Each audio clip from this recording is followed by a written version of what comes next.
नमस्कार, good evening students. सत्यम की online classes में आपका स्वागत है।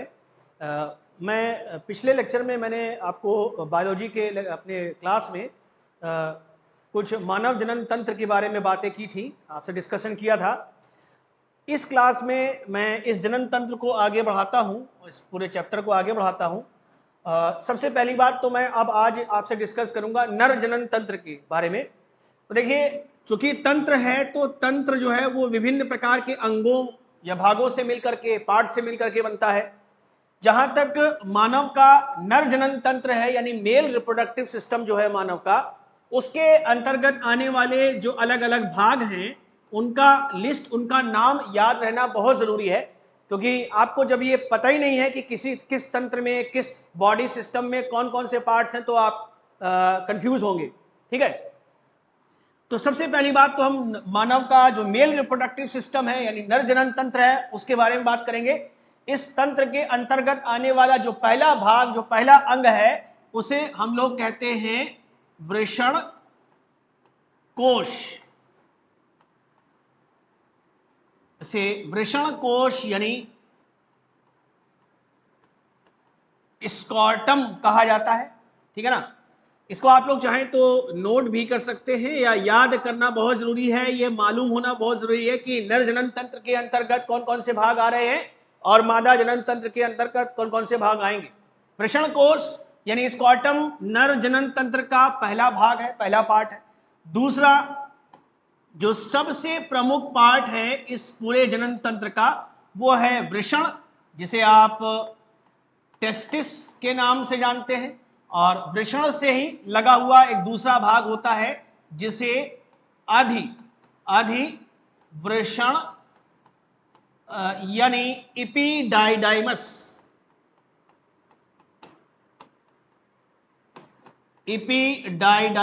कहा जाता है। तो ये हमारे नर जनन तंत्र का दूसरा सबसे प्रमुख भाग है। तीसरा नंबर सी है, जो नर जनन तंत्र का तीसरा प्रमुख भाग है उसे कहा जाता है नर जनन वाहिनियां। संख्या में 2 होती हैं, एक जोड़ी होती है, इसलिए हम यहां पर वाहिनियां वर्ड यूज करते हैं। इनके लिए जो अंग्रेजी का शब्द यूज होता है उसे ओवी डक्ट कहा जाता है। वैसे टेक्निकली या साइंटिफिकली नर जनन वाहिनियों को या ओवी डक्ट को हम लोग कहते हैं वास डिफरेंस इसे कहा जाता है। तो नर जनन वाहिनियां हो गई। तीसरा पार्ट हो गया नर जनन तंत्र का। जो चौथा पार्ट है मेल रिप्रोडक्टिव सिस्टम यानी नर जनन तंत्र का, उसे हम लोग कहते हैं शिशन यानी पेनिस। शिशन यानी पेनिस, और इसी शिशन के अंदर स्थित होता है मूत्र मार्ग यानी यूरेथ्रा।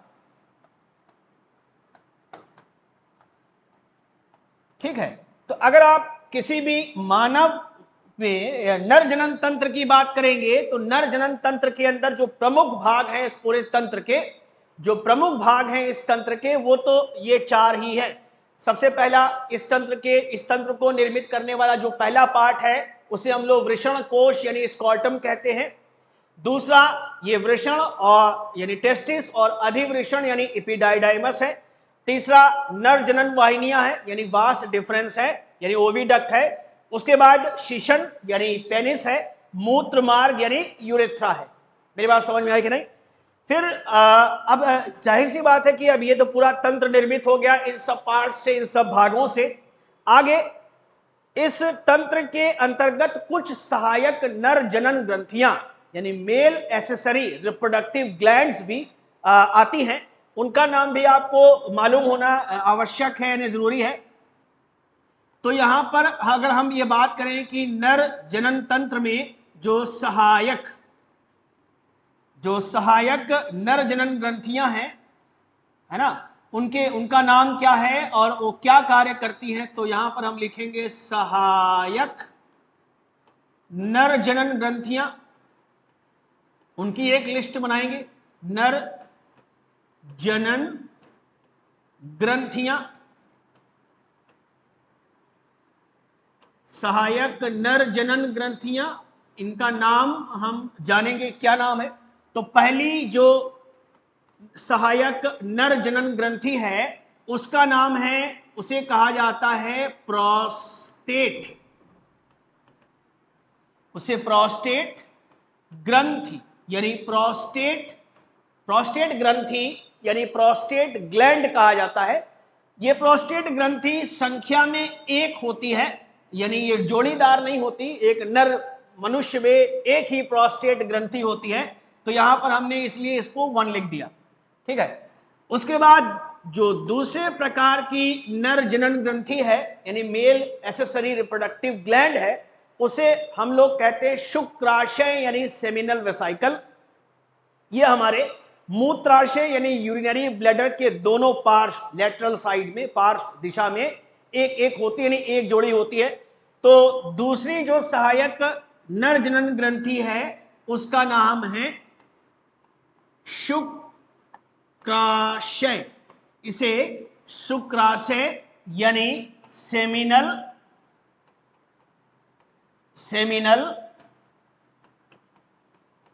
वेसाइकल्स कहा जाता है। संख्या में एक जोड़ी यानी 2 होती हैं एक मानव के शरीर, ठीक है। तो 2 ग्रंथियां अपने सहायक नर जनन ग्रंथियों का नाम देखा। पहले तो प्रोस्टेट ग्रंथि है, ये एक जोड़ी नहीं होती, एक नर मनुष्य में केवल एक ही प्रोस्टेट ग्रंथि होती है। दूसरे प्रकार की जो सहायक नर जनन ग्रंथि यानी मेल एसेसरी रिप्रोडक्टिव ग्लैंड है उसका नाम है शुक्राशय यानी सेमिनल वेसाइकल्स। ये संख्या में 2 होती हैं और यूरिनरी ब्लैडर यानी जो मूत्राशय होता है उसके पीछे, उसके पश्च भाग में दोनों पार्श्व दिशाओं में एक एक ये छोटी सी थैलीनुमा ग्रंथियां स्थित रहती है, संख्या में एक जोड़ी यानी 2 होती। तीसरे प्रकार की जो नर जनन ग्रंथि होती है इसे कहा जाता है कॉपर्स ग्रंथि यानी कॉपर्स ग्लैंड, या एक नाम इसका और है, इसे bulbo urethral gland, bulbourethral gland, bulbo urethral ग्रंथि भी इसे कहा जाता है। यह भी एक नर मानव शरीर में ये ग्रंथि यानी कॉपर्स की ग्रंथि, Cowper's gland, bulbourethral gland, ये भी एक जोड़ी यानी कुल संख्या में ये भी 2 होती है।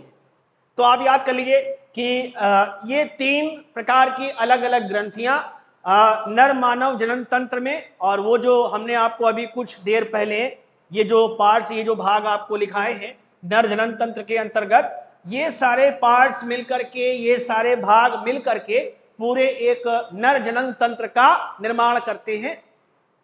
वृषण कोश यानी स्कॉटम, वृषण टेस्टिस, और उसी से लगा हुआ एक भाग, एक रचना जिसे अधिवृषण यानी एपिडाइडाइमस कहा जाता है। फिर उसके बाद नर जनन वाहिनियां यानी वास डिफरेंस, जिसे ओविडक्ट भी कहते हैं, ये भी होती है इस नर जनन तंत्र में। शिशन यानी पेनिस, और मूत्र मार्ग यानी यूरेथ्रा होता है। अब यहां पर भी मैं आपको बता देता हूं कि इन भागों की संख्या कितनी है इस नर जनन तंत्र में। तो वृषण कोश यानी स्कॉटम तो संख्या में एक ही होता है, ठीक है ना। वृषण जो है वो जोड़ीदार अंग है। टेस्टिस जो है वो एक नर मानव शरीर में इसी वृषण कोश यानी स्कॉटम के अंदर 2 वृषण यानी 2 टेस्टिस स्थित रहते हैं, यानी ये जोड़ीदार अंग है। इनकी भी संख्या एक नर मनुष्य में 2 होती है। नर जनन वाहिनियां ये भी संख्या में 2 हैं, तो ये भी जोड़ीदार हुई। और लेकिन शिशन ये संख्या में, पेनिस जो है वो संख्या में 1 होता है, और इस पेनिस के अंदर स्थित जो ये मूत्र मार्ग यानी यूरेथ्रा है ये भी संख्या में 1 होता है। तो आपको संख्या मालूम होनी चाहिए और आपको ये बिल्कुल क्लियर होना चाहिए आपके दिमाग में कि अगर कोई आपसे पूछ ले कि नर जनन तंत्र में कौन कौन से भाग आएंगे और मादा जनन तंत्र में कौन कौन से भाग आएंगे, तो ये सारे भाग, ये सारे पार्ट्स मिल करके नर जनन तंत्र का निर्माण करते हैं। लेकिन साथ साथ में कुछ सहायक नर जनन ग्रंथियां भी इस जनन तंत्र का भाग होती है। बगैर इनके ये जनन तंत्र अधूरा है, इसकी कार्य प्रणाली जो है वो प्रभावित होगी। क्यों? क्योंकि यही सहायक नर जनन ग्रंथियों के द्वारा स्रावित किया गया या स्रावित किए गए जो पदार्थ हैं, जो सब्सटेंसेस हैं, ठीक है ना, अलग अलग प्रकार के, उन्हीं के मिश्रण से, है ना, उन्हीं की मिक्सिंग से जो सीमेन है, जो वीर है, उसका निर्माण होता है। तो इनके नाम और इनकी संख्या जानना बहुत आवश्यक है आपको नर जनन तंत्र पढ़ने के दौरान। ठीक है, अब हम लोग स्टार्ट करते हैं इस नर जनन तंत्र के पहले भाग की संरचना के बारे में। तो वो जो लिस्ट हमने पहले बनाई थी, उस लिस्ट में इस जनन तंत्र में जो सबसे पहला भाग सम्मिलित था उसका नाम था वृषण कोश। वृषण कोश यानी स्कॉर्टम। वृषण कोश यानी स्कॉर्टम। अब ये पार्ट क्या है इस जनन तंत्र का, ये भाग क्या है, कहाँ स्थित होता है और क्या इसका कार्य है, इसका उद्देश्य क्या है इस जनन तंत्र में, उसके बारे में हम आपको यहाँ पर डिस्कस करने वाले हैं। तो देखिए, मेरी बात बहुत ध्यान से आप लोग सुनिएगा कि कोई भी अगर शरीर है, मानव शरीर, तो मानव शरीर में देह गुहा पाई जाती है और देह गुहा के भी अलग अलग भाग होते हैं। जैसे ये हमारी वक्ष गुहा है, ये हमारी उदर गुहा है, और उदर गुहा का भी जो निचला भाग है, कमर के पास वाला भाग, उसे हम लोग श्रोणी भाग कहते हैं, पेल्विक रीजन कहते हैं। ठीक है, तो ये हमारी उदर गुहा है और उदर गुहा का ये जो निचला पार्ट आप देख रहे हैं, ये वाला पार्ट, इसे हम लोग श्रोणी गुहा कहते हैं, पेल्विक पार्ट कहते हैं, एब्डोमिनल कैविटी का पेल्विक पार्ट। फिर इसी पेल्विक पार्ट से, इसी श्रोणी गुहा के नीचे की तरफ मानव की दो टांगे स्थित होती है। जहां तक नर मानव की बात करें तो शरीर के अधर भाग में, अब शरीर का अधर भाग किस भाग को समझा जाएगा, तो वो समझिए, जिस भाग में हमारा हृदय स्थित रहता है इस वक्ष गुहा के अंदर, वो भाग हमारे शरीर का अधर भाग कहलाता है, ये सामने वाला हिस्सा। लेकिन जिस भाग में हमारे शरीर की रीढ़ की हड्डी स्थित रहती है, उस भाग को हम इस मानव शरीर का पृष्ठ भाग यानी डॉर्सल पार्ट कहते हैं। ये वेंट्रल साइड हो गया और ये क्या हो गया, जहां रीढ़ की हड्डी है, ये पृष्ठ भाग यानी डॉर्सल साइड हो गया। तो मानव शरीर, नर मानव शरीर के इस अधर भाग में, इस उदर गुहा के निचले भाग यानी श्रोणी गुहा में नीचे की तरफ दो टांगे जुड़ी हुई होती हैं, और इन्हीं दोनों टांगों के बीचों बीच शरीर के इस अधर भाग में, इस वेंट्रल साइड में एक थैली नुमा रचना जो है वो लटकी होती है। ठीक है, इसी थैली नुमा रचना को हम वृषण कोश यानी स्कॉर्टम कहते हैं, है ना। श्रोणी गुहा के नीचे, पेल्विक रीजन के नीचे ये थैली नुमा रचना, अधर भाग में, वेंट्रल साइड में नर मानव के दोनों टांगों के बीच में लटकी हुई जो थैलीनुमा रचना है, इसी को स्कॉर्टम कह दिया जा रहा है। ठीक है, अब अगर आप बात करेंगे इस स्कॉर्टम की रचना की, तो मैं आपको बताऊं कि इस स्कॉर्टम के बाहर की तरफ तो एक ढीली ढाली रोम युक्त त्वचा होती है ना। रोम युक्त मतलब बाल होते हैं, तो ढीली ढाली, बहुत ढीली सी त्वचा होती है, स्किन होती है, जिसके ऊपर हेयर्स होते हैं, रोम युक्त त्वचा होती है। अब अगर आप इस वृषण कोश के छोर भाग को देखेंगे, ये इसका छोर भाग आपको दिखाई दे रहा है ना, ये जिसका छोर भाग है, वृषण कोश के इस छोर भाग में त्वचा के नीचे, त्वचा के ठीक नीचे एक ढीले संयोजी ऊतक का, किसका भैया, एक ढीले संयोजी ऊतक का स्तर होता है। ढीले मतलब लूज कनेक्टिव टिश्यू का एक स्तर हो गया। मेरी बात आप लोग समझ रहे होंगे। तो त्वचा के जस्ट नीचे जो है ढीले संयोजी ऊतक का एक स्तर हो गया, एक लेयर हो गई। फिर इस ढीले संयोजी ऊतक के स्तर के नीचे फिर एक और स्तर होता है, और ये जो स्तर है वो आरेखित पेशीय तंतुओं का बना है। किसका बना है? देखिए, हमारे शरीर में दो प्रकार की पेशियां पाई जाती हैं। पहले प्रकार की पेशियों को हम लोग रेखित पेशियां बोलते हैं, है ना, और दूसरे प्रकार की पेशियों को हम लोग अरेखित पेशियां बोलते हैं। रेखित पेशियां कहने का मतलब स्ट्राइटेड मसल्स, अरेखित पेशियां कहने का मतलब नॉन स्ट्राइटेड मसल्स। रेखित पेशियां वो पेशियां होती हैं जो सीधे हमारे कंकाल की हड्डियों से जुड़ी होती हैं और ज्यादातर जितनी भी रेखित पेशियां हैं, स्ट्राइटेड मसल्स हैं, वो ऐच्छिक होती हैं, वो वॉलेंट्री होती हैं, मतलब हमारे इच्छा के अनुसार उनमें संकुचन और शिथिलन, कॉन्ट्रैक्शन और रिलैक्सेशन हुआ करता है। अरेखित पेशियां कहां होती है? तो जितने भी हमारे शरीर के अंदर खोखले अंतरांग है ना, हॉलो इंटरनल ऑर्गन्स हैं, उन सारे खोखले अंतरांगों की दीवारों में ये अरेखित पेशियां होती हैं, जिन्हें स्मूथ मसल्स या विसरल मसल्स भी कहा जाता है। ठीक है ना। जाहिर सी बात है कि इन पेशियों का किसी भी प्रकार से हमारे कंकाल की हड्डियों से कोई संबंध नहीं होता, ये हमारे कंकाल की हड्डियों से जुड़ी नहीं होती। तो मैं आपसे क्या कह रहा था कि अगर ये वृषण कोष है, दोनों टांगों के बीच में लटकी हुई एक थैली नुमा रचना है, इस वृषण कोष के बाहर की ओर एक ढीली ढाली रोम युक्त त्वचा है, इस त्वचा के ठीक नीचे एक ढीले संयोजी ऊतक का स्तर है। तो ये हो गया एक ढीले संयोजी ऊतक का स्तर होता है, ढीले संयोजी ऊतक का स्तर होता है। लेकिन इसके भी नीचे, अब देखिए 3 स्तर हो गए, बाहर त्वचा, उसके नीचे ढीले संयोजी ऊतक का स्तर, और उसके भी नीचे अरेखित पेशीय तंतुओं का बना एक मोटा स्तर होता है।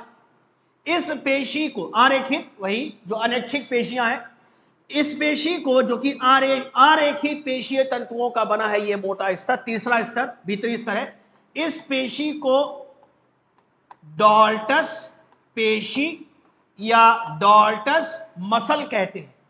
और ये डॉल्टस पेशी इस वृषण कोश यानी स्कॉटम के इसी छोर भाग पर होती है। उसके बाहर ये ढीले संयोजी ऊतक स्तर होगा और उसके बाहर ये ढीली ढाली रोम युक्त त्वचा होगी।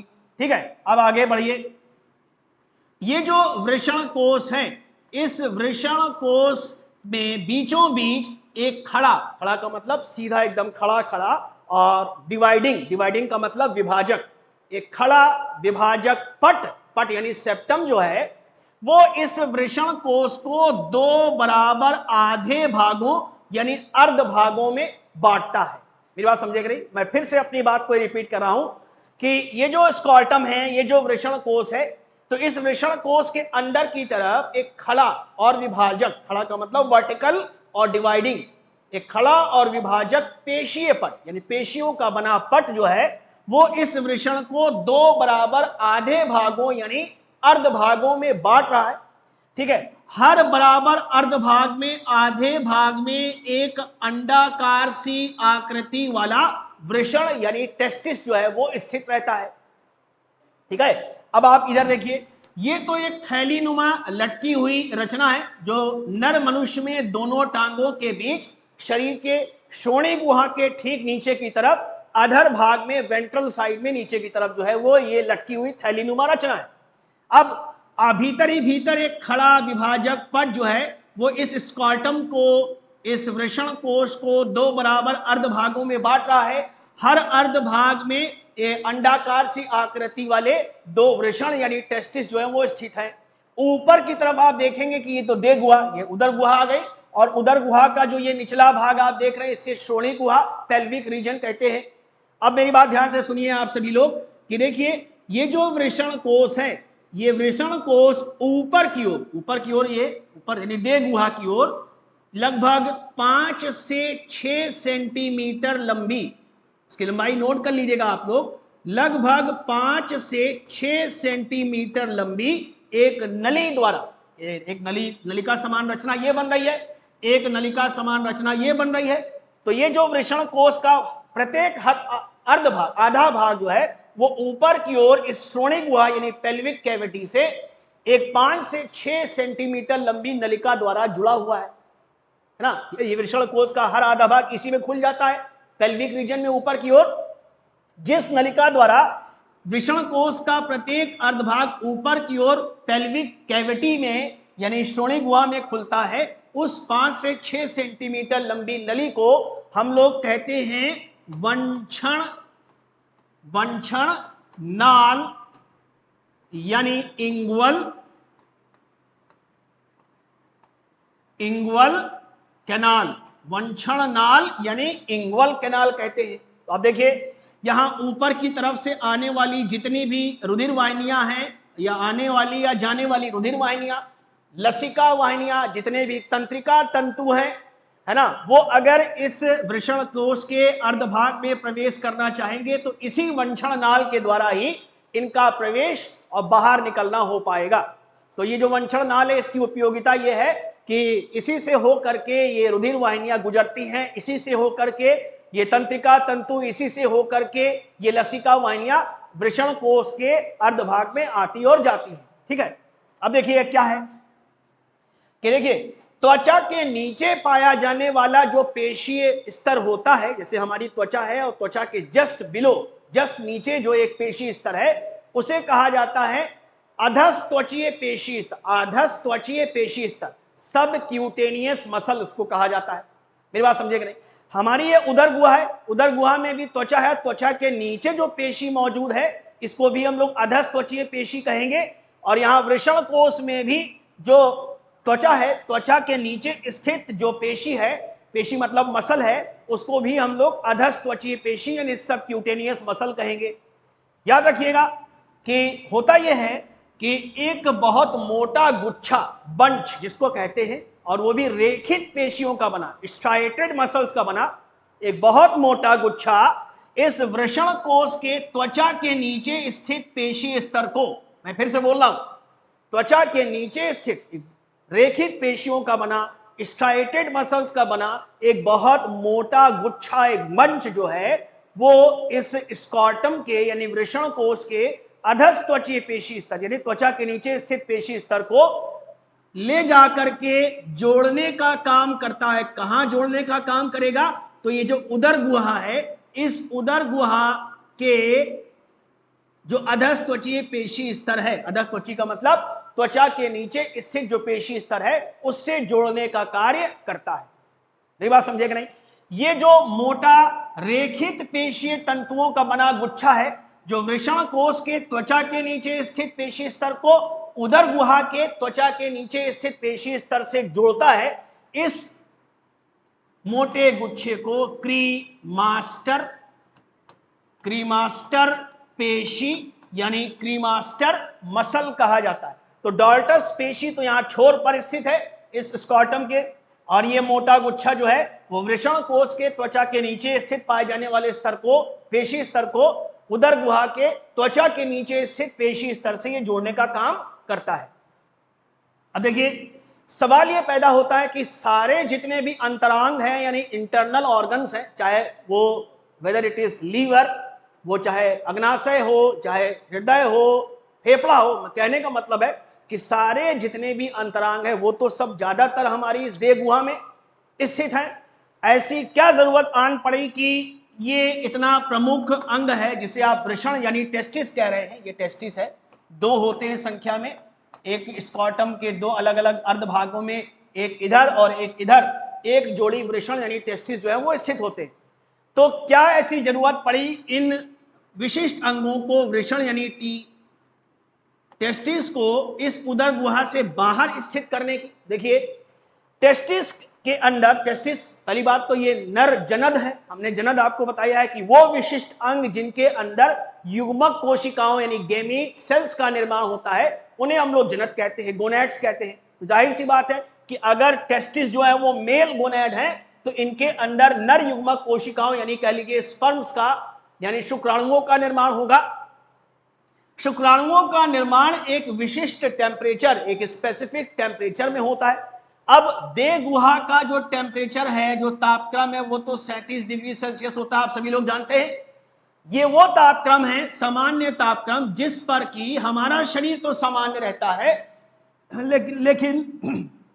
लेकिन जो वृषण है, वृषण के अंदर जो टेस्टिस के अंदर जो ये वृषणों के शुक्राणुओं के जो निर्माण की जो प्रक्रिया है, जिसको आप लोग शुक्र जनन यानी स्पर्मेटोजेनेसिस है, वो 37 डिग्री सेल्सियस के तापक्रम पर प्रभावित हो जाएगी। शुक्राणु बन नहीं पाएंगे, और अगर शुक्राणु बने भी तो उनका मैचुरेशन यानी उनका परिपक्वन भी सामान्य कंडीशंस में नहीं हो पाएगा, 37 डिग्री सेल्सियस सामान्य तरीके से नहीं हो पाएगा। ठीक है ना?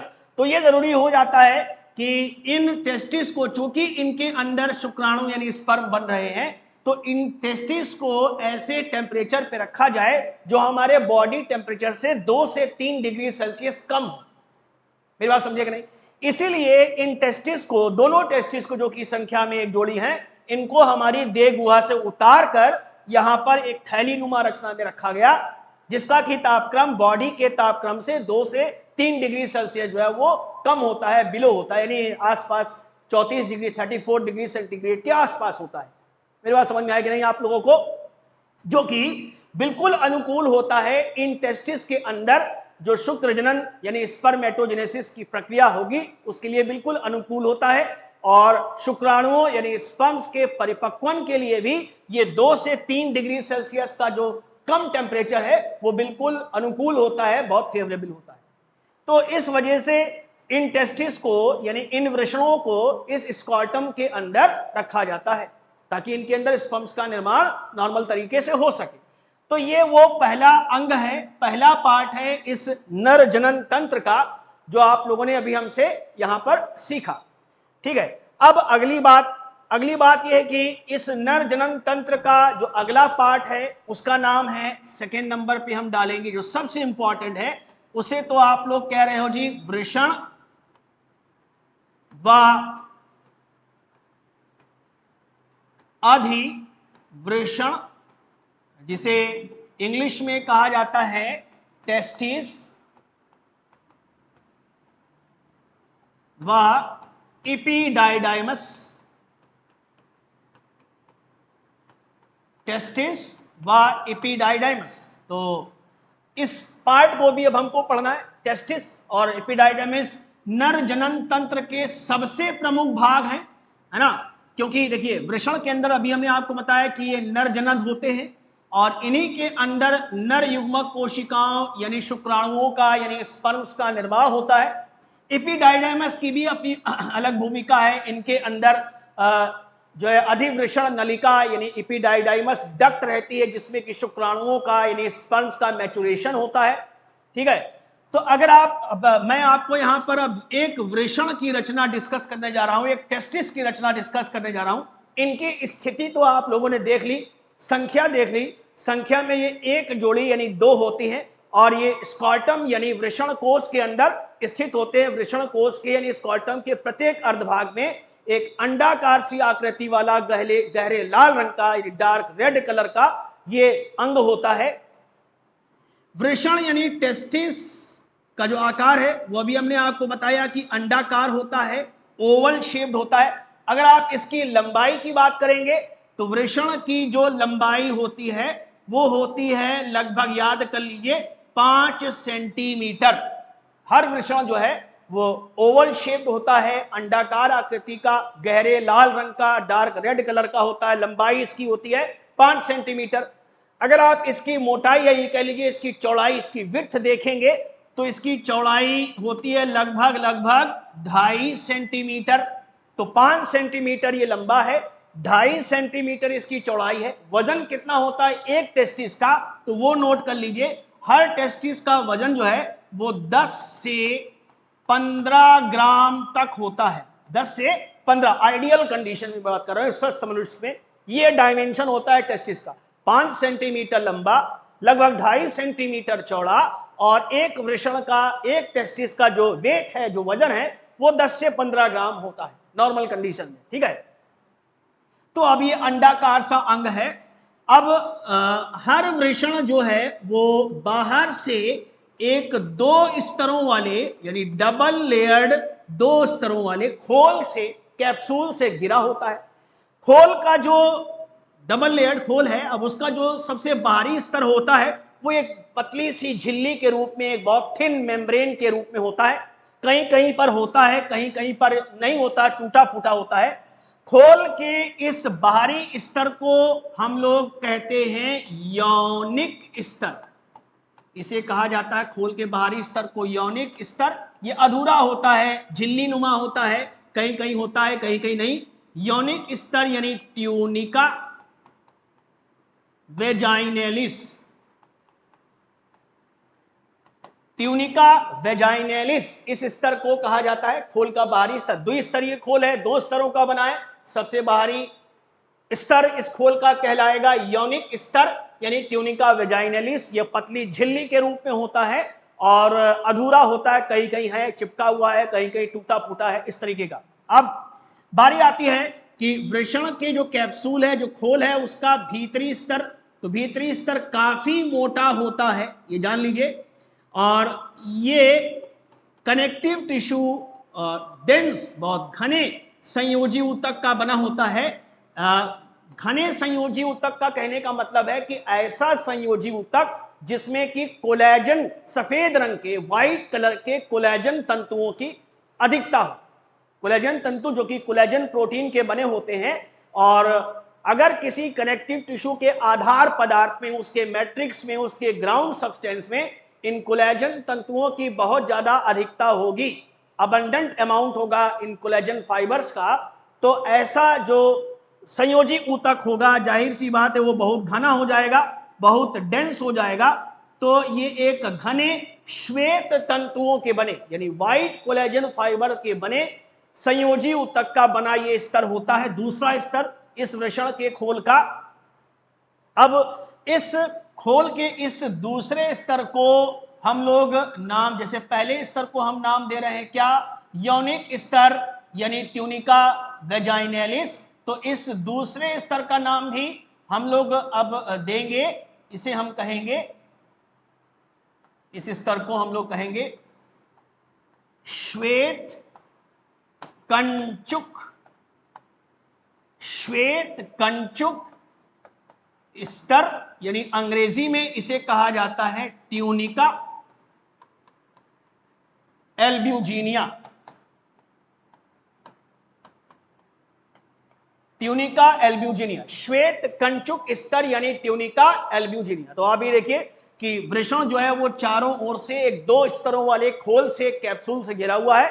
खोल के बाहरी स्तर का नाम है योनिक स्तर यानी ट्यूनिका वेजाइनलिस, और जो भीतर वाला स्तर है उसे कहा जाता है श्वेत कंचुक स्तर यानी ट्यूनिका एल्ब्यूजिनिया। ये सघन श्वेत तंतुओं के, सघन मतलब घना, तो सघन श्वेत तंतुओं के बने संयोजी ऊतक का बना है, और ये जो श्वेत तंतु कोलेजन तंतु होते हैं। अब देखिए भीतर की ओर, यहां पर ये चूंकि वृषण टेस्टिस जो एक ठोस अंग है, अंदर की ओर इसमें हॉलो कैविटी यानी खोखली गुहा जैसी कोई चीज नहीं रहेगी, तो जाहिर सी बात है कि वृषण के अंदर की तरफ ये जो खाली स्थान है ये ठोस होगा। यहां पर ये इस वृषण का ठोस संयोजी ऊतक स्तर होगा। अब देखिए ये जो वृषण के खोल का जो ये बाहरी स्तर, दूसरा स्तर है, सेकेंड लेयर है, जिसको आप श्वेत कंचुक स्तर यानी ट्यूनिका एल्ब्यूजिनिया कह रहे हैं, इससे निकलती हैं कई सारी पट्टियां, और पट्टियां निकलकर ये इस टेस्टिस के भीतरी ऊतक में धंसती हैं, अंदर की ओर धंसती हैं। ये कनेक्टिव टिश्यू की ही बनी हुई स्ट्रिप्स हैं, या ये कह लीजिए पट्टियां हैं, और ये पट्टियां निकल करके कनेक्टिव टिश्यू की, डेंस फाइब्रस कनेक्टिव टिश्यू की ये पट्टियां निकल करके इस वृषण के भीतरी ऊतक में अंदर की तरफ सब धंस रही हैं, और धंस करके इस वृषण के भीतरी जो ठोस ऊतक है उसे लगभग 200 से 400, संख्या याद कर लीजिए कितना, 200 से 400 आकृति में दिखने वाले, कैसी आकृति में दिखने वाले, ये शंक्वाकार आकृति हो गई या त्रिकोणाकार आकृति हो गई। मेरा कहने का मतलब है कि इस कनेक्टिव टिश्यू के बने इस वृषण खोल के दूसरे स्तर, जिसे आप श्वेत कंचुक स्तर कह रहे हैं, इससे निकली कई पट्टियां इस वृषण के भीतरी ठोस ऊतक में भीतर धंस कर इसके भीतरी ठोस ऊतक को 200 से 400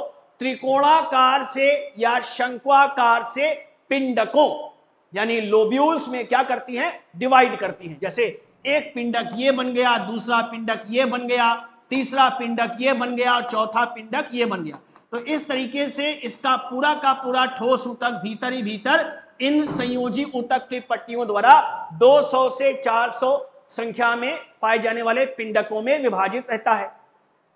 ठीक है, आगे कहानी है भाई, देखिए ये वृषण का एक पिंडक है, ये दूसरा पिंडक है। क्या ये पिंडक खाली होते हैं, तो इसका जवाब है नहीं। इन पिंडकों के अंदर कुछ बहुत महत्वपूर्ण रचनाएं स्थित रहती हैं, उनके बारे में सुनिए। हर पिंडक में संख्या में 1 से 3, याद कर लीजिए, हर पिंडक में, जैसे एक पिंडक ये एक ये, हर पिंडक में संख्या में 1 से 3, यानी 1 से कम नहीं, 3 से ज्यादा नहीं, या तो 1 या तो 2 या तो 3, 1 से 3 अत्यधिक कुंडलित व महीन नलिकाएं पाई जाती हैं। बहुत फाइन और हाईली कॉइल्ड, अत्यधिक कुंडलित और महीन नलिकाएं पाई जाती हैं, हर पिंडक में होंगी। किसी पिंडक में 1 होगी, किसी पिंडक में 2 ही होंगी, किसी पिंडक में 3 होंगी। तो संख्या में 1 से 3 होती है, 1 2 3 होती है, ठीक है ना। इन महीन व कुंडलित नलिकाओं को हम लोग कहते हैं शुक्रजन नलिकाएं। इन नलिकाओं का नाम है शुक्रजन नलिकाएं, यानी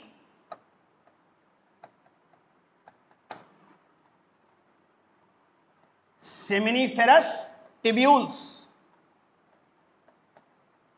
तो नलिकाओं का नाम हो गया शुक्रजन नलिकाएं, यानी सेमिनिफेरस टिब्यूल्स। सेमिनिफेरस टिब्यूल्स इनको कहा जाता है।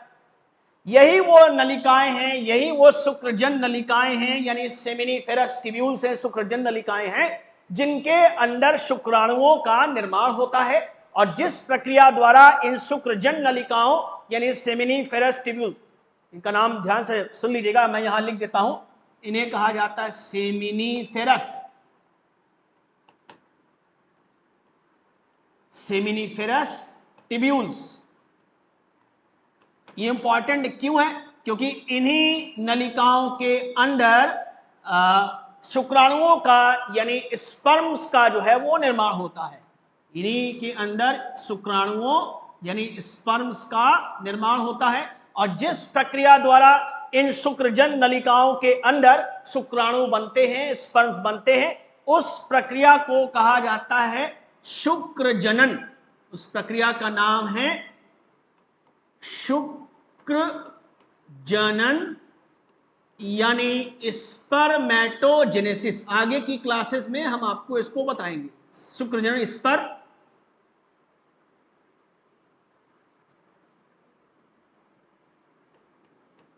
स्पर्मेटोजेनेसिस, ठीक है।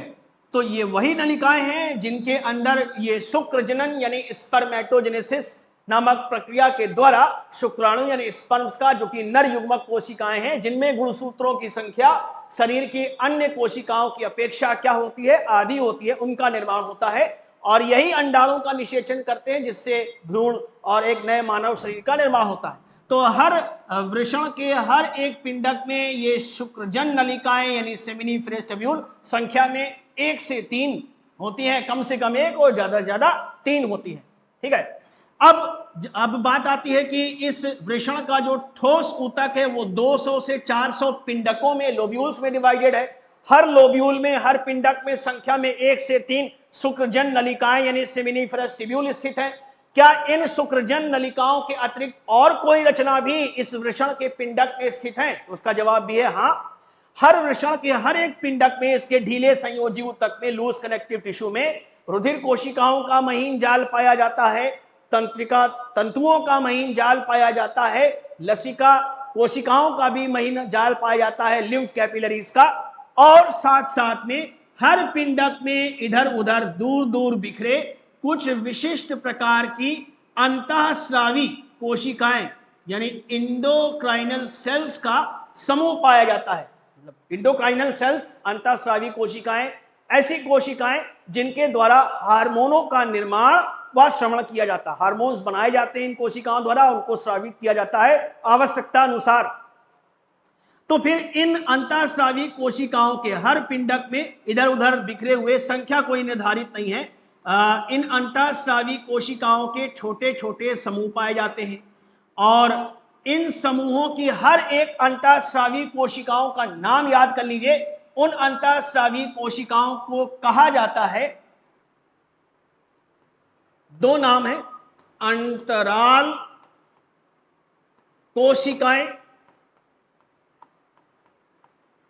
अंतराल कोशिकाएं यानी इंटरस्टिशियल सेल्स,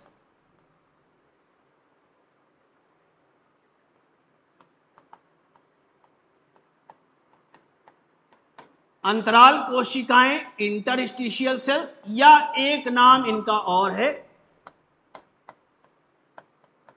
लेडिक की कोशिकाएं यानी लेडिक सेल्स। ठीक है ना। तो आप देखिए कि इन शुक्रजन नलिकाओं के अतिरिक्त इस वृषण के हर एक पिंडक में, जिसकी संख्या 200 से 4 है, हर एक पिंडक में शुक्रजन नलिकाओं के अतिरिक्त इधर उधर दूर दूर बिखरे हुए अंतःस्रावी कोशिकाओं यानी इंडोक्राइनल सेल्स के छोटे छोटे समूह, छोटे छोटे ग्रुप्स पाए जा रहे हैं। और इन ग्रुप्स की हर एक कोशिकाओं को या तो आप अंतराल कोशिकाएं इंटरस्टिशियल सेल्स या फिर लेडिक की कोशिकाएं कहते हैं। ये ऐसी कोशिकाएं होती है जिनके द्वारा नर जनन हार्मोन का स्रवण होता है, नर जनन हार्मोन का सिक्रीशन होता है, मेल रिप्रोडक्टिव हार्मोन सिक्रीट होता है इनके थ्रू, और उस मेल रिप्रोडक्टिव हार्मोन का नाम है टेस्टोस्टेरोन, उसे टेस्टोस्टेरोन कहते हैं। अब ये जो मेल सेक्स हार्मोन है, नर जनन हार्मोन है टेस्टोस्टेरोन, इसकी उपयोगिता क्या है तो वो सुन लीजिए। ये जो नर जनन हार्मोन है ये दो कार्य करता है नर शरीर में। पहला कार्य इस नर जनन हार्मोन का है कि जो नर है उसके द्वितीयक लैंगिक लक्षणों यानी सेकेंडरी सेक्सुअल कैरेक्टर्स का विकास करना, दाढ़ी मूछ का, आवाज, भारी होना, ये जो नर के द्वितीयक लैंगिक लक्षण है उसका विकास जो है, उनका डेवलपमेंट जो है इसी टेस्टोस्टेरोन हार्मोन के कारण पॉसिबल हो पाता है। तो नरों के द्वितीयक लैंगिक लक्षणों का विकास करवाता है ये नर जनन हार्मोन टेस्टोस्टेरोन, जो कि लेडिक की कोशिकाओं या अंतराल कोशिकाओं द्वारा साबित हो रहा है। तो ये द्वितीयक लैंगिक लक्षणों का विकास कराता है, द्वितीयक लैंगिक लक्षणों का विकास कराता है। और दूसरा इस टेस्टोस्टेरोन हार्मोन का कार्य है, आपने वो जो लिस्ट अभी हमसे देखी पढ़ी जिसमें शुक्राशय था, प्रोस्टेट ग्रंथि थी, और उसमें कॉपर्स की ग्रंथि या बल्बो यूरेथ्रल ग्रंथि थी, ये सब सहायक नर जनन ग्रंथियां हैं। तो जितनी भी ये सहायक नर जनन ग्रंथियां हैं इनका विकास भी इस टेस्टोस्टेरोन हार्मोन के द्वारा ही संपन्न किया जाता है, यानी सहायक नर जनन ग्रंथियों के विकास में भी ये टेस्टोस्टेरोन हार्मोन जो है वो सहायक होता है। तो पुरुषों के द्वितीयक लैंगिक लक्षण, सेकेंडरी सेक्सुअल कैरेक्टर्स के विकास में, और जितनी भी ये सहायक नर जनन ग्रंथियां हैं, मेल एसेसरी रिप्रोडक्टिव ग्लैंड्स जो हैं, प्रोस्टेट ग्लैंड्स, कॉपर्स ग्लैंड और बल्बो यूरेथ्रल ग्लैंड, इनके विकास में भी ये हार्मोन जो है वो बड़ी महत्वपूर्ण भूमिका निभाता है। तो ओवरऑल ये टेस्टिस की ये रचना आपने यहाँ पर देखी कि जिसमें ये दो स्तरीय खोल है, खोल के बाहरी स्तर को आप योनिक स्तर यानी ट्यूनिका वेजाइनलिस कह रहे हैं, ये ढीला ढाला झिल्ली नुमा और अधूरा स्तर होता है। भीतरी स्तर जो कि सघन श्वेत तंतुओं के बने सघन संयोजी ऊतक का बना है, इसे श्वेत कंचुक स्तर यानी ट्यूनिका एल्ब्यूजिनिया कहते हैं। फिर इसी संयोजी ऊतक से निकली पट्टियां जो हैं वो इस वृषण के भीतरी ठोस ऊतक को 200 से 400 त्रिकोणाकार से ट्रायंगुलर शेप या शंक्वाकार से पिंडकों में, लोब्यूल्स में डिवाइड करती है।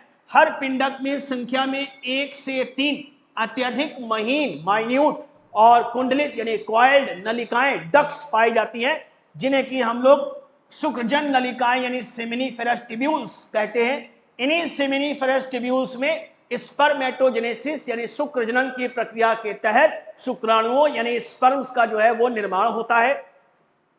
इन शुक्रजन नलिकाओं के अतिरिक्त हर एक पिंडक में रुधिर कोशिकाओं का, लसिका कोशिकाओं का, लिम्फ कैपिलरीज का और तंत्रिका तंतुओं का महीन जाल है ना, एक बहुत डेंस नेटवर्क स्थित रहता है।